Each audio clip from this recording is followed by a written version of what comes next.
Totoo ngang merong Davao Boys and Girls na nagpatupad ng war on drugs. To confirm, Mr. Chair, tama po.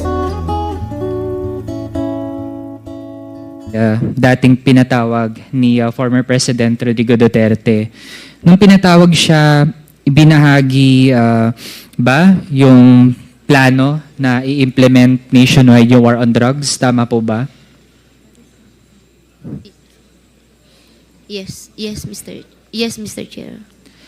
Mr. Chair, nung mayor si former President Rodrigo Duterte sa Davao, implemented na doon ang war on drugs based sa kung paano natin siya ngayon napoperceive. Tama po ba?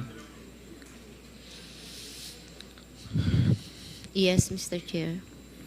Okay, Mr. Chair, at least ngayon, buti po ay na-admit iyon ni Colonel Garma dahil nung nakaraang mga pagtanong po natin ay hindi pa agad din yon na napuput on record dito sa komite. At least po ngayon ay alam na po natin talaga once and for all.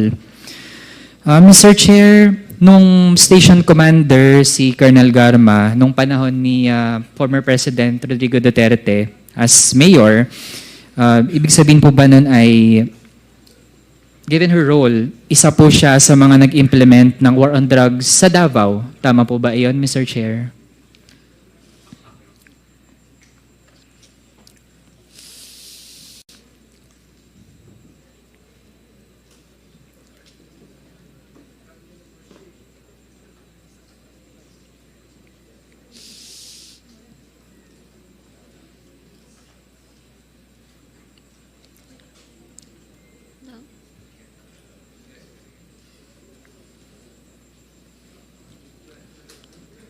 Paki-clarify mo lang yung question. Yeah, Mr. Chair, ang tanong ko po dahil naging station commander po si Colonel Garma noong Davao Mayor si Rodrigo Duterte. So ibig sabihin po nun, given her role ay isa po siya sa mga nag-implement ng war on drugs sa Davao. Yes, Mr. Chair. Mr. Chair, nag-implement po siya nun dahil kasama po siya dun sa mga na-mention kanina from NUPL, yung Davao Boys and Girls. Tama po ba, Mr. Chair?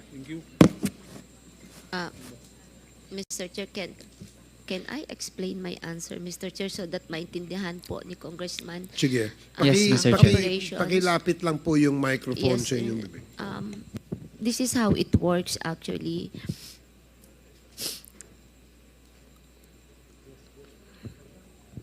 Pag mag-conduct po ng police operation, kasi po ang police, if the operation po is successful and you file the case in court, you will submit a report sa City Hall monthly at nakalagay po doon na na-file po yung kaso, nakalagay din po yung IS number po, proof na na-file po yung kaso and the details of the case. And once isubmit mo to, yung operational expenses po ay nare-refund. That's 5,000 pesos per case po, per operation. Ngayon po, kung malaki po yung operation mo at kailangan mo ng operational fund, gagawa ka ng COPLAN, you will also request po sa City Hall for the funding of that operation plan. Now, in case din po na nagkaroon po ng operation and subsequently po nagkaroon po ng death on the part of the suspects po during a legitimate operation, meron din pong corresponding amount po na binibigay, Mr. Chair. So that is how it works po. So, Mr. Chair, ibig sabihin ay totoo ngang merong Davao Boys and Girls na nagpatupad ng war on drugs. To confirm, Mr. Chair, tama po. Na yun yung mode of operations as described. Tama po ba? Yun yung kinakonduct, yun yung ginagawa nitong Davao Boys and Girls. Ganun po yung sistema po ng how you will refund yung operational expenses. Kung ano po yung tawag nila at ano po yung ipinangalan, For me, it's not relevant as long as yung process on how the funds are being provided po, yun po yung ine-explain ko lang po. If that is how po ang pag-perceive, that's how it is politically described po, then that's it po. Okay, Mr. Chair, dun sa reward system, kasi nasa affidavit din po, na nire-refund ang operational expenses, tapos may funding din para sa planned operations, ito yung co-plan, tapos may reward din kapag napatay yung suspect. Tama po ba, Mr. Chair? Yes po, Your Honor. Mr. Chair, may nakuha po kasi tayong impormasyon, although nung mga nakaraan ay parang haka-haka lang siya, pero ngayon na nag-hold tayo ng investigations ay nakakakuha po tayo ng mga sources na pagdating po dun sa reward system ay kapag ang napatay ay isang pusher, yun yung tinatawag na level 1, tapos 50,000 ang reward. Mako-confirm po ba yun ni Colonel Garma, Mr. Chair? Mr. Chair, I am not so familiar po sa specific amounts. But true, there is a amount po per level. I think Colonel Leonardo can explain po kung ano yung specific amount. Kapag baka magkamali po akong sasabihin na 50 nga o 100 o 1 million yun. But there is a corresponding amount per level, Mr. Chair. Sige. Mr. Chair, sa information na nakuha natin ay merong 4 na levels. Yung level 1 ay 50K para sa pusher. Kung napatay ay pusher. Kung big time pusher naman ay yun yung level 2, 100K. Tapos kung narco-cops, narco-politicians, or protectors ay 300 to 500K. Tapos kapag trader, manufacturer, chemist, yung mga ninja cops, or mga financiers, yun yung level 4, 1 million yung reward kapag napatay sila. Familiar po ba iyon kay Colonel Garma? Yung ganong leveling and amounts? May amount po, Mr. Chair, from what I understand, starting 20,000 to 1 million. But I'm not familiar sa mga bracketing po, Mr. Chair. Mr. Chair, yung 20K, yun po yung mga street level or mga small time na natatag na involved sa drug trade. Tama po ba? Most likely kasi yun po yung pinakamaliit na amount as far as that's I know, Mr. Chair. And to compare, Mr. Chair, yung mga napatay dun sa Davao Penal Colony ay dahil ang kanilang task di umano doon sa drug trade ay yung pagiging mga chemist. Kaya kapag ganun, level 4 sila. Kaya naging 1 million per head yung presyo, kumbaga, or yung reward para sa pagpatay sa kanila. Tas dahil 3 sila, kaya 3 million. Tama po ba, Mr. Chair? Hindi ko po alam, Mr. Chair, hindi ko nakita kung magkano kung talagang mayroon pong na-classify sila kung anong level. Ay, hindi ko po nakita kasi. Pero you can confirm na yung pinakamataas ay 1 million. As far as I know, Mr. Chair. Kaya, Mr. Chair, dun sa pag-i-implement ng war on drugs on a national level, dun sa pakikipag-usap ni Colonel Garma kay former President Rodrigo Duterte, sinabi ba niya na meron siyang layunin na yung Davao model ay i-implement sa buong bansa? May ganun po ba, Mr. Chair? Yes, Mr. Chair. And Mr. Chair, doon sa ganitong plano ay on loop po doon ang incumbent senator na si Bongo. Tama po ba? Mr. Chair, I didn't get the question. Kindly repeat po, Your Honor. Mr. Chair, doon sa plano na itong Davao model ay implement siya sa buong bansa, based sa naging affidavit, gusto nating ma-confirm na mayroong papel din dito si Senator Bongo. Tama po ba?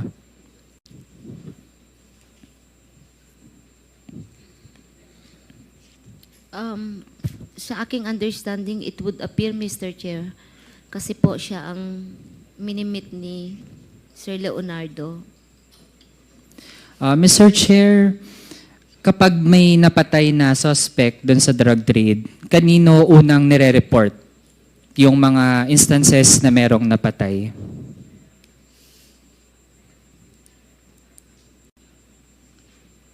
Sa ground kasi may gagawa ka ng report, Mr. Chair, spot report. And then, meron pong phone number na na-disseminate sa lahat po ng RD, PD, Chief of Police, kung saan po tinetext po yung result ng police operation. And these phone numbers are handled, hinahawakan po nung mga tao po ni Sir Leonardo. Mr. Chair, since naging bahagi po si Colonel Garma ng War on Drugs sa Davao, familiar po ba siya or alam po ba niya kung meron ding kompetisyon sa iba't ibang mga police stations sa number ng mga napatay? Lalo na't kung meron palang reward na napatay yung isang tao as compared to inaresto lang. So meron bang ganong tipo ng kompetisyon among police stations? Wala po, Mr. Chair, during our time. Mr. Chair, pagdating naman sa kung paano na-incentivize yung mga iba't ibang police stations or police officers, ano po yung mga pamantayan dati para masabi na ang isang police station ay effective sa pag-conduct niya ng war on drugs? Meron kasing, sa amin nung sa Davao kasi po, it depends po kasi sa station na hinahawakan mo kasi naka-profile na po yan kung anong classification po ng drugs, kung infested po ba ng drugs yung mga barangay. So meron na pong projection po. Kasi meron po kami noong tinatawag na yung may baseline po kasi kami na naka-establish during that time. So projected po kung ilan ang possible arrest mo every month, Mr. Chair. But of course, dumarating din po yung point na wala ka na mahuli o sobrang baba. Depende kasi sa performance din ng patrol sa area as part of preventing po yung occurrence po ng illegal drug trade. So mamimili ka lang naman mag-ooperate ka o intensify mo ang police patrol para wala kang mahuli at hindi po matuloy mangyari ang bentahan po ng droga. You just choose between the two naman po. Kaya, Mr. Chair, yun yung tungkol sa reward system kapag may napatay na mga suspect. Kahit nga, we would like to underscore na mga suspect pa lang yun.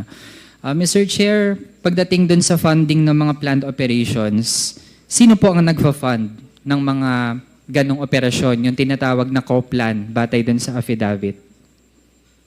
What I understand pong alam ko po, pag malalaking police operation, the case operation plan ay sinasubmit po kay Sir Leonardo for funding. And I think si Sir Leonardo po maka-explain kung saan po galing ang pondo, Mr. Chair. Mr. Chair, sa pagkakaalam ni Colonel Garma, meron bang mga private individuals or corporations na nagbibigay din ng, kumbaga, we can say, donation para sa ganitong mga planned operations? I'm not aware, Mr. Chair. Wala akong alam po. Mr. Chair, pare-pareho ba yung amount na binibigay para dun sa kada operation na kinoconduct? Hindi ko rin po alam, Mr. Chair, kaya hindi ako ang nag-evaluate ng mga co-plan. Basta ang alam ko lang, sinasubmit po sa kanya and siya po ang magpa-facilitate for the funding, Mr. Chair. Okay. And Mr. Chair, dun sa pangatlong tipo ng itong paggamit ng pera for these plans, yung refund for operational expenses, ano-ano pong mga tipo ng expenses ito? Kasi kung nire-refund siya, ibig sabihin, meron munang nag-aabono. Ganun po ba ang sistema sa pag-conduct ng mga operations? Nag-aabono muna yung mga involved na mga police, tapos saka sila manghihingi ng refund? I will explain further, Mr. Chair. Yung real McCoy kasi sa ground, Mr. Chair. The real talk po tayo sa ground. Talaga namang wala pong pondo talaga. Mag-aabono ka talaga. Pati bypass money, mag-aabono ang chief of police diyan para mamarkahin yan. Kung minsan nasusunog na itatakbo, wala na. Tapos wala kang mahuli, hindi mo talaga marerefund yung pera mo. So talagang abonado ang chief of police at saka mga operatiba. That is why in Davao, once successful po ang police operation na file mo ang kaso, may IS number po, proof that you filed the case, i-refund po ng 5,000 pesos yung mga expenses like photocopy, bypass money, payment for the agent, pagkain po ng suspect pag dinala mo po sa court, kasi maghihintay ka rin, tatagal ka rin sa korte. So those are the expenses which is very decent enough naman, just enough para lang maibalik at ma-refund po yung mga personal expenses na nagastos po ng chief of police o ng mga operatiba during police operation, Mr. Chair. Mr. Chair, dun sa mga nagpapa-refund for operational expenses, saan o kanino kinukuha yung mga pang-refund na mga amounts? Are we referring to the national scope, Mr. Chair? My question lang, or Davao? Sa Davao, Davao Mr. Chair. noon, we have to submit the after activity report sa City Hall po. And then may pipirmahan kang voucher na ma-refund yung lahat ng expenses.